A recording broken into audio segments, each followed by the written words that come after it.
What's up, guys? Just reading the moderation uh, moderators thing on my YouTube channel. But anyway, I'm out here. I'm walking, getting a little exercise. Just dropped off my truck, and I decided to walk home instead. It's only a few miles, so I figured I'd do that. It's just a beautiful day out here.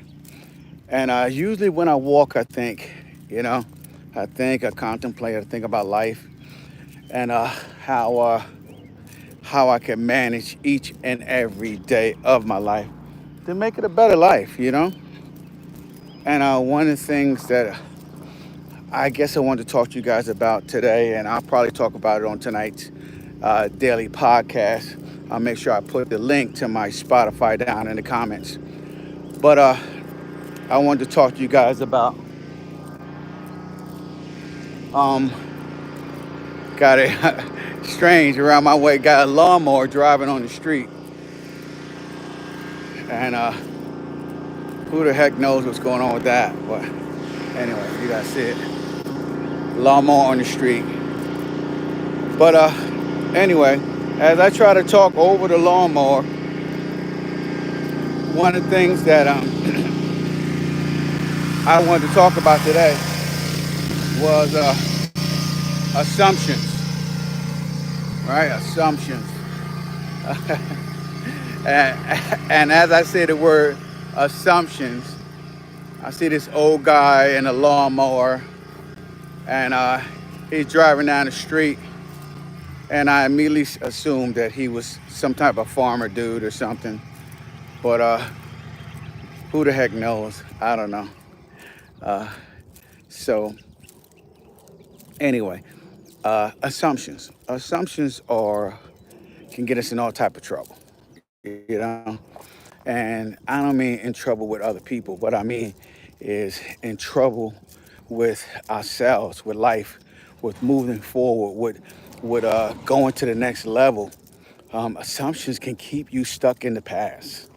They can, literally, stuck in the past. I'll give you guys a brief situation. Uh, Yesterday, right? And day's going well yesterday, but I made an assumption, okay, when my wife called me, right? And I don't know whether you guys do this or not, but usually I really don't care. My wife can call me as much as she wants, you know, but I made the assumption that she was checking on me. And I just happened to mention that to her. And from that point on, right?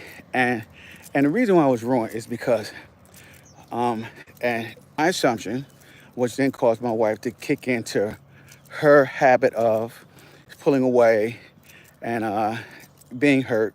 Obviously, I hurt her feelings when I said that, but pulling away and not wanting to speak and not wanting to communicate. That I don't want to be bothered, right? Another assumption.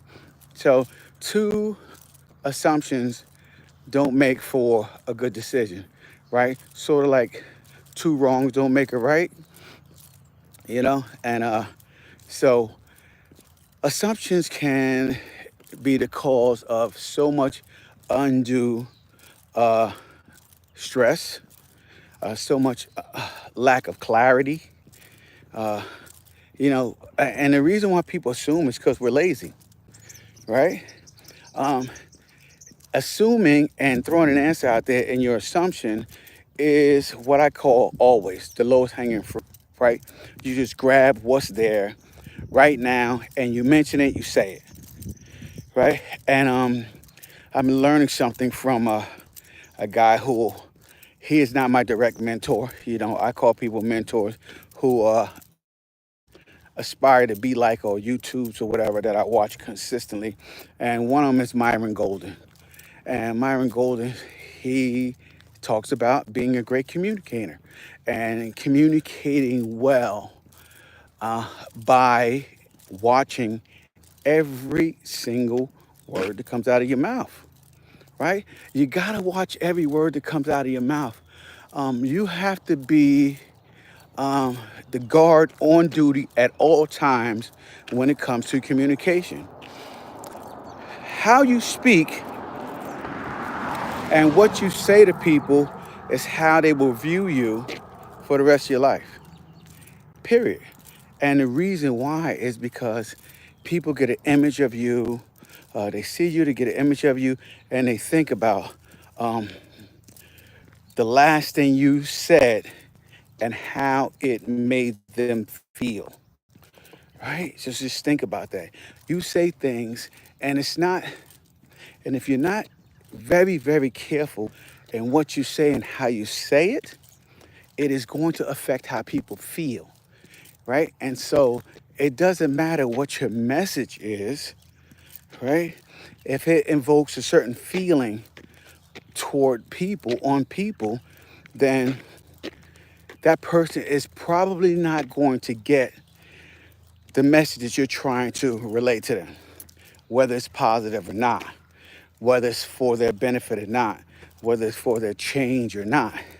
So you have to learn how to be a phenomenal communicator, which obviously, guys, I am not, right? And I'm saying phenomenal communicator on all aspects, right? I communicate well with my friends. I communicate well with people in my business of law enforcement that I used to be in and security that I'm in now.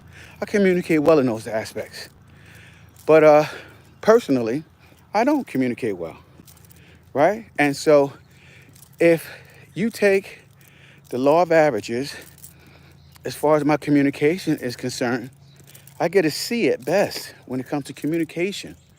You know, I do a lot of assumptions when it comes to personal, uh, intimate relationships because of the fact that I try to go on assumptions, right? And as you guys learned from the beginning of this speech, assumptions kill. Assumptions kill for sure. So you got to make sure that when you are communicating and talking and expressing yourself, okay, because that's what basically communication is, right? Expressing yourself. That number one, you know your audience, right? You got to know the person that you're talking to, right? If I am speaking to someone and I'm in a capacity of my job, right, and they are maybe trying to cause harm or something like that, it's a whole different form of communication than if I'm just speaking to maybe a customer and somebody's coming through and they need somebody just to say hi, a smiling face, to feel safe, to feel comfortable. It's two different types of communication when it comes to that. All right. So that is very, very important. Know your audience. And especially, finally, part of knowing your audience is if it's personal and intimate, right? Number one, if it's personal and intimate, that person should already know some intimate details about you, right? And so, however you communicate those personal details about you will lead to what they assume when you speak to them, right? It has almost zero to do with what you say and 100% to do with how you say it. And I think that is key. That is so important when it comes to communication. You know, we just got to do that in life. So anyway, um, as I'm out here walking, I just wanted to throw that message out there on YouTube. And to all my listeners, all my followers, and we're going to be getting back out here on YouTube and social media. We'll try to hop on TikTok before it's banned or whatever they decide to do to it, you know. And and that's it.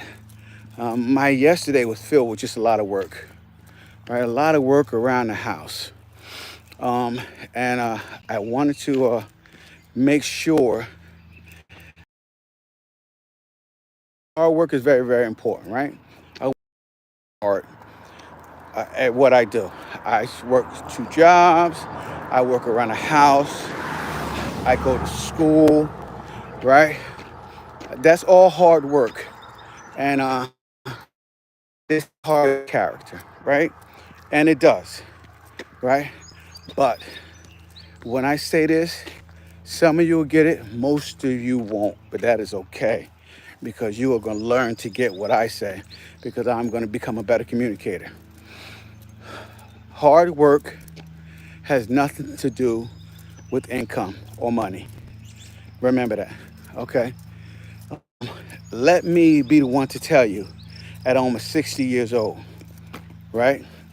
That no matter how hard you work, it will have zero effect on the amount of money that you make.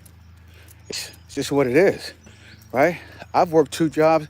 I've even worked 3 jobs at one time or another, and it did it didn't make a major impact. It kept me within my circle, right? Of the 5 people that I hang around most, it kept me within that financial circle. That's all it did. I maybe rose out of it a little bit, but eventually it came back down, you know? And so when it comes to hard work, don't associate hard work with income. You